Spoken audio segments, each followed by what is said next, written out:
Okay, so Mark, you are an assistant professor of 20th and 21st century music culture at the University of Vienna, with a current research investigating both sound and music in contemporary US TV, as well as human-animals relations in British progressive rock. And your talk is concerned with the later research interest, and so we look forward to hearing your presentation, listening to the non-human voices in Pink Floyd Animals. Thank you very much. I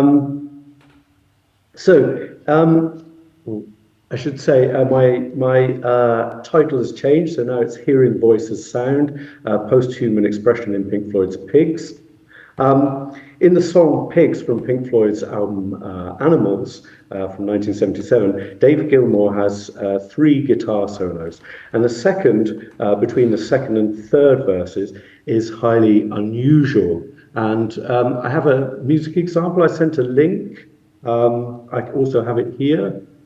Okay, so as you will have noticed, that wasn't actually Pink Floyd. There's no footage of Dave Gilmour playing that.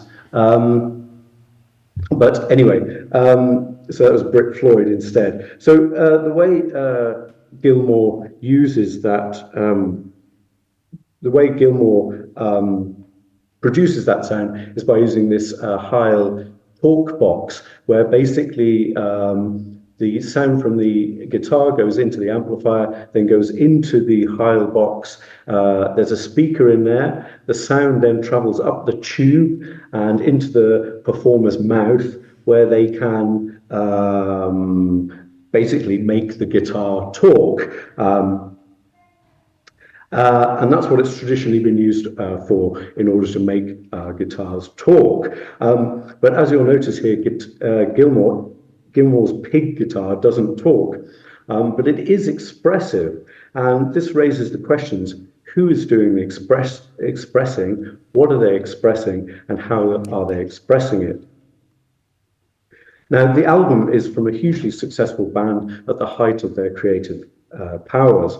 And as one might expect, there's a settled understanding of what the concept album Animals and this song Pigs is about. And that's what I'll talk about in the first part of the talk. But there is a quality or an affect in the music that threatens to destabilize this familiar, comfortable reading. In an attempt to identify this element and to learn from it, in part 2, I'll look at some of the relevant ways in which animal studies critics understand animal voices in literature. And then in part 3, I'll consider how music critics have viewed technologically distorted voices in popular music as one or another form of post-human expression. Neither of these discourses will provide an answer, but they do bring into relief aspects of the solo that don't sit with the standard reading, and hence point towards a solution. This is still a work in progress, and I haven't actually written part 4 yet, but as I will hint through the talk, it turns out that this destabilizing element is the animal voice, which the standard reading tends to silence. Now, Val Plumwood has argued that art may have value in helping us to hear animal sounds as voice. In other words, it might help us to listen to animals as intentional, agentive creatures like humans. And once I have written a 4th part, I expect my conclusion to be something like attuning ourselves to the missing animal voice in Gilmour's pig guitar solo, might teach us a transformative form of posthumanism, one that, to reverse Plumwood's phrase, helps us to hear voice as sound, or in other words, to hear human voice as animal sound. So, first of all, let's start by getting to grips with the settled meaning of the song Pigs. Mark, I'm very sorry, but we are struggling with your slide. Can you maybe reshare your screen? What was I saying? Yeah, so regarding the album as a whole, the lyricist Roger Waters, who's also the lead vocalist on this song, it's clearly Sorry, I've gone in the wrong direction. Okay, it's clearly influenced by George Orwell's Animal Farm. So Waters borrows Orwell's basic framework to satirize the British old school tie network of the 1970s. As in the familiar interpretation of Animal Farm, analyses of the album tend to render the animals invisible, transparent ciphers for usually objectionable human traits. So the pigs are really humans who behave like pigs. But animal studies scholar Susan McHugh argues that animals' voices constantly threaten to undermine Orwell's scheme. She listens to these missing voices in order to reveal what the book says about human-animal relations. So in my wider project, in which I analyze all the songs on the album, I similarly try to recover the animals' voices from the album. The twist with this song, as I just intimated, is that the animal voice recovered is actually the lost animal voice of the human. So in Pigs, Waters takes aim at three different pigs from the top rungs of society. The first is a generic businessman. The second is a political leader, usually reckoned to be Margaret Thatcher, who was the leader of the opposition at the time. And the third is a campaigner against profanity and obscenity on television, Mary Whitehouse. The technologized voice of Gilmour's pig guitar solo occurs in the context of Roger Waters' lyrics and his vocal delivery, which is also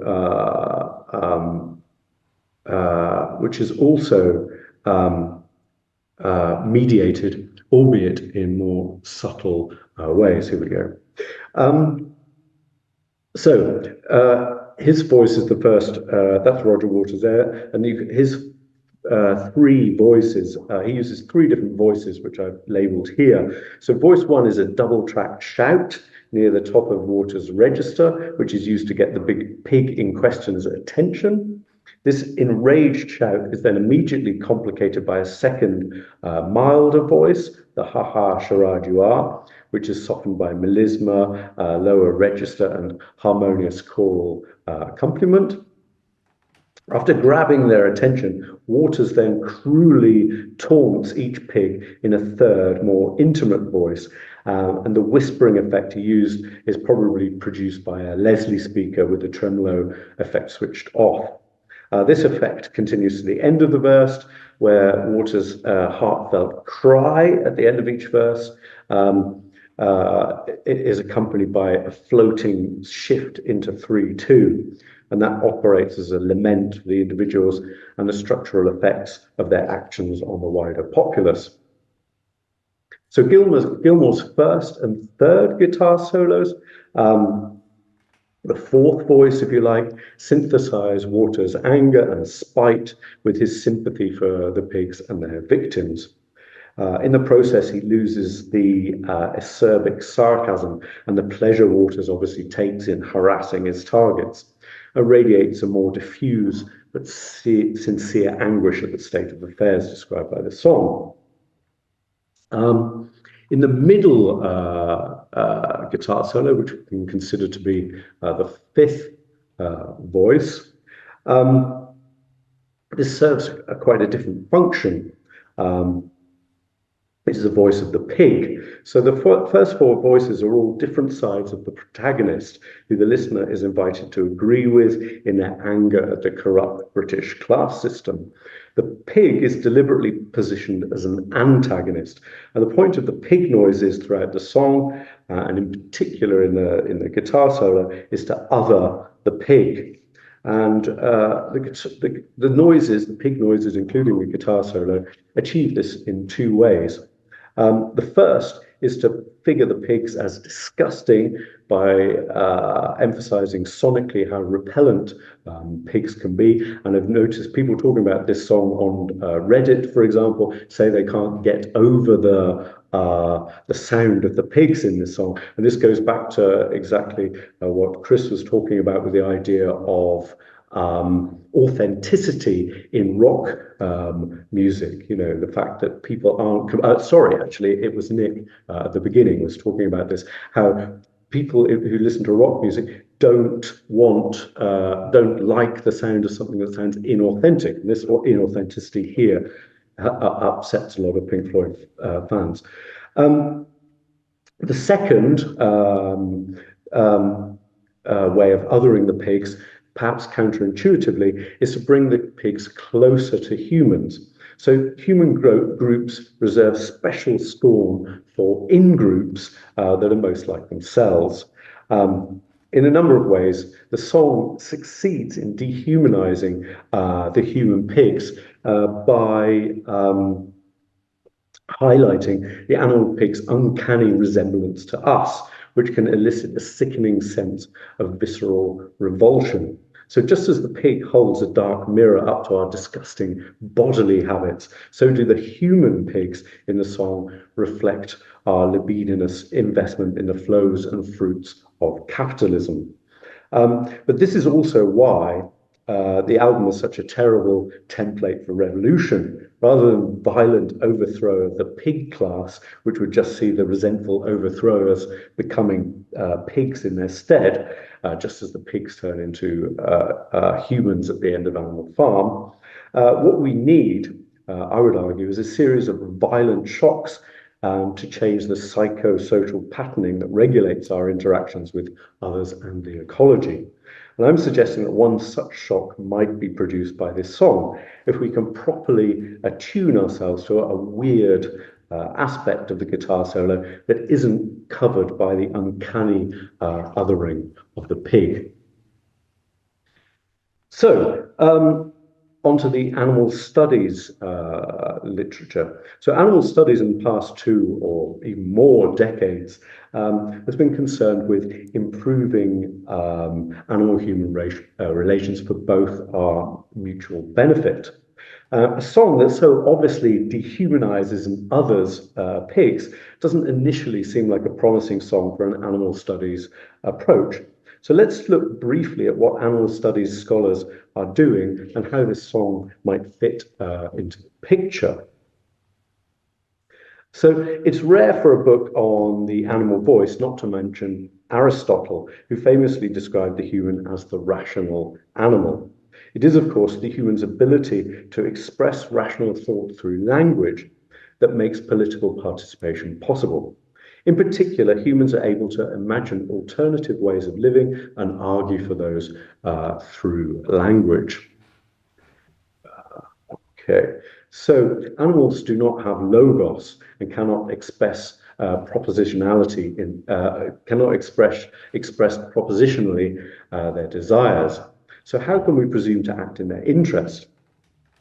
Well, 2 disciplinary discourses are relevant here, political and aesthetic. So let's look at the political first. In their much cited intervention, Zoopolis, Sue Donaldson and Will Kimlicka argue that we need to, quote, develop a new moral framework, one that connects the treatment of animals more directly to fundamental principles of liberal democratic justice and human rights. Now, mainly due to its anthropocentrism, post-humanist scholars like myself tend to be against this kind of rights-based approach. Nevertheless, I find Eva Meyer's extension and development of Donaldson and Kimlicka's argument in this book more productive. Since we live in a liberal rights-based system, she insists, the only way to improve animal welfare is to start from an animal rights approach. And she comes up with this argument on the back of Kerry Wolf, who was mentioned earlier in the session.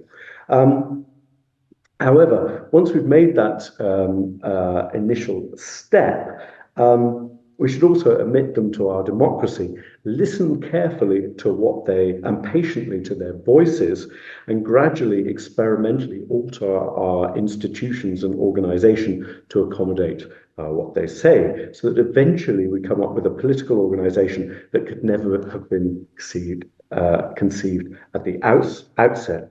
And this would require, and this is the quotation here, the translation of political agency and animal voices and human-animal interactions into political institutions. In addition to reinventing the concepts, we need to think about new procedures, technologies, and regimes of perception that will make it possible to read other animals more carefully and to respond to what they have to say in a better way than we do now. And as the second aesthetic discourse sets out, art can play a role in conceiving these new procedures, technologies, and regimes of perception. The traditional view is that what sets humans apart is their ability as thinking linguistic beings to place themselves at a distance from the compulsions of the body, the emotions, and the immediate environment. The human is said to be free to act in accordance with rational thought. The human in this view is contrasted with a deterministic, mechanistic, uncomprehending, and ultimately meaningless nature. And that includes the higher animals such as pigs. Art can help, even if it problematically expresses animal experience in human language, by challenging this binary. It can articulate animal meaning making. They're making sense of their environment and purposely deciding to act in particular ways. Learning to see, not to mention hear, the world from various animal perspectives will then help us to forge a broader democracy. But this most certainly isn't what's happening in Gilmore's pig-voiced guitar solo in Pigs. As Phil Rose has pointed out, the song does the very opposite of listening to pigs. It strikes them dumb. They attempt to speak, but nothing comes out. But if not noise exactly, then sound. But while this typical critical animal studies approach doesn't work, the song still has value here. I believe. Post-humanism is supposed to trouble both sides of the human nature binary. And I'm suggesting that the solo challenges the other side of the equation, namely the Aristotelian assumption that humans are rational beings or are only rational beings capable of making sensible political decisions after reflexive thought. Indeed, the transformation in our relation with nature we so desperately need might be better affected if we listen to our own animal voices in the construction of an interspecies democracy. So that brings us on to the voice studies that people have carried out in musicology, which I guess will be familiar to you voice studies musicologists, of which I'm actually not. I'm a bit of a tourist here. So a number of musicologists have seen technological manipulation of the voice by vocoder, auto-tune, or more recently glitch effects as embracing or critiquing various types of post-human sensibility. If we are moving towards hearing the solo less as a pig and more as the animal in the human voice, a glance through this literature could be helpful. In this work, the manner in which the technological manipulation of the voice has been used divides along the broad split in post-human thinking between the techno-utopians and the critical post-humanists.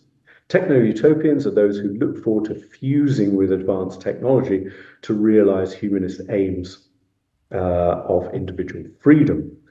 Critical post-humanists, by contrast, see advanced technology as providing a useful corrective stimulus to dislodge humanity's view of itself as residing at the center of the world. So, in the first camp, we have often white male bands, such as Kraftwerk, who have gladly integrated themselves into the machine. As Joseph Auner points out, the juxtaposition of the human and technological in Kraftwerk, for example, in their vocoded voice, does not call into question the essential categories, of human and machine, as Donna Haraway famously argued it might be used to do, but rather might be seen as a shift in allegiance from one sphere to the other. As Kate Dickinson has argued, we can find the same repetition of anthropocentrism in the works of female artists who feature in songs produced by male artists. Rather than the cyborg being used to break down barriers between, for example, human and nature, it reinforces the decision.